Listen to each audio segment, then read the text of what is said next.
Here for John G's Beat. I'm here with rockstar artist extraordinaire Matt Busch. What's up? How you doing? All right, Matt. So how's it going here today at Detroit's Motor City Comic Con? It's going great. It's great to be here in the Motor City. It's my hometown, and it's Nerd Prom today, and I'm happy to be a part of it. Excellent.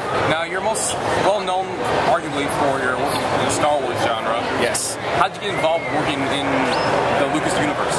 Gosh, it's kind of a long, drawn-out story, so I'll try to give you the shortened, entertaining version. And that was way back, almost 20 years ago. I found out that they were looking for published writers, and I had done some underground, like zine stuff, actually local stuff here in Detroit, where I would draw my own comic books. I would hand deliver them to comic book stores.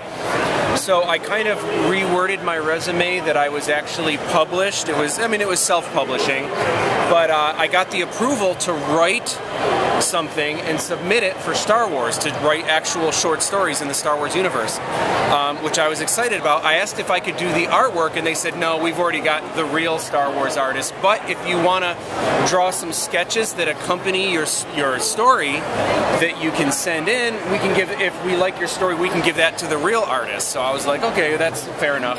So I wrote the best story that I could. I did the best artwork that I could. Turns out they loved the artwork. The story did not like my writing, but they said, listen, if anything turns up, you know, we'll give you a call. I'm like, oh, I've heard that before, whatever.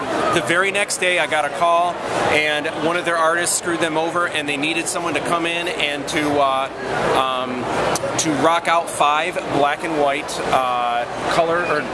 five black and white small spots for the Star Wars Adventure Journal, and they needed them like the next day, and I'm like, you got it, man. So I stayed up all night, did 5, and it's really funny when like that book came out, I was so excited, and I would show people, and they would flip through, and they'd be like, oh, giant Boba Fett, did you draw that? No, keep going. Oh, Millennium Falcon double-page spread, did you do that? No, keep going. And I'd be like, see that? It's like the size of a postage stamp, it's black and white, and it's like some rebel commando you never even saw. See that? I did that. And they'd be like, okay. Oh, did you draw Darth Vader? No, I just, the little black and white little things, you know. But I was super stoked, and that led to another thing, led to another, and then here I am today telling you the story about how it came to be.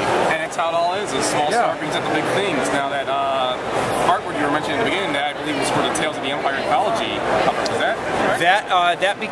That was actually something that started through West End Games, and then it became the cover. Yeah, so that was probably a 3 or 4 years later after I was doing the interior stuff for West End Games. Yeah. And that, like, since you've done all across the board on Star Wars, what seems to be like your favorite like era of the legacy that you're most into in terms of still drawing today? That I love as a fan. You mean? As a fan or as an artist? Well, you know, I seem to have found a really neat niche with the you can draw Star Wars stuff and the how to draw. And I think for me, as a kid, I love to draw. I love to draw Star Wars. So to be able to kind of be into that and make the DVDs and the videos and, you know, to work on the book has really been neat. And I think it's inspiring for kids. And it's the book I wish I had when I was a kid.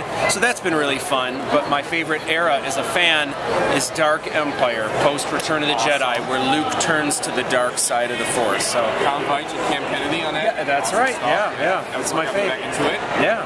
Now I see you got your book here, one that you can draw. Yes. Books here. Yes. You Can Draw Star Wars. Available here at Comic-Con and local retailers, right? Yes, absolutely. You can find it at Barnes & Noble, pretty much everywhere. So what else is going on right now? What's new coming up? Well, the new thing actually debuting right here at the show, this is a fun project me and my wife are working on. It's a mashup parody between the Powerpuff Girls and Star Wars. It's called The Power of the Force Girls, and we're actually animating episodes and kind of just doing it for fun and having a blast with that. Lindsay's got her Star Wars themed puppets, but she's got Ninja Turtles, all kinds of fun stuff.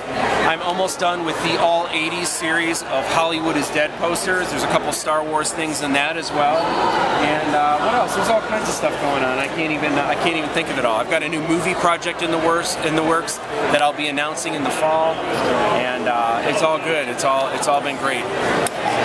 So any final words? You're going to be perhaps coming to Celebration 6? I will be at Celebration 6 with bells on, and I'm actually going to have a triple-sized booth. I think that's the largest an artist has ever done, and we're going to take it over, and it's going to be awesome.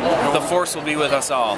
It'll be great. Sure to see you then. Awesome. Thank you very much, man. Thank you very much. All right. Awesome. Take care. Thanks a lot.